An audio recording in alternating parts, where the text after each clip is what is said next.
Yes, আমি পেরেছি। আমার না ভীষণই ভালো লাগছে।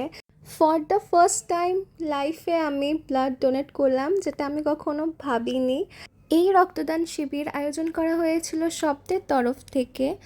আর এটা হয়েছিল রথযাত্রার দিন 16 জুলাই বঙ্গভূমির সেকেন্ড ফ্লোরে। আমাদের কোচিং থেকে আমরা অনেকজন গিয়েছি and hair is my certificate. ভীষণই ভালো লাগছিল। এখন মেন কথায় আসি, আমার না ভীষণ ভয় লাগছিল। বেসিক্যালি আমার কখনো ইনজেকশনে ভয় লাগে না, তবে রক্ত দেখলে একটু ভয় করে। কিন্তু ওখানে গিয়ে সবাইকে ওরকম দেখে না আমার একটু ভয় লেগেছিল। হয়তো ফার্স্ট টাইম, যার জন্য একটু ভয় লাগছিল, বাট আশা করি নেক্সট টাইম থেকে আর ভয় লাগবে না। তবে আমি ওখানে মনে হচ্ছিল আমি এখানেই শেষ। তবে স্যার আর বাকি যারা সবাই ছিল আমাকে ভীষণই চিয়ার আপ করছিল, মোটিভেট করছিল যে কিচ্ছু হবে না, কিচ্ছু হবে না। তো thanks to all of them. ওদের কারণে আমি একটু হলেও মনে একটু সাহস জোগাতে পেরেছি। বাড়ি ফেরার সময় রাস্তায় দেখি এক সাইডে বৃষ্টি হচ্ছে আর এক সাইডে বৃষ্টি হচ্ছে না।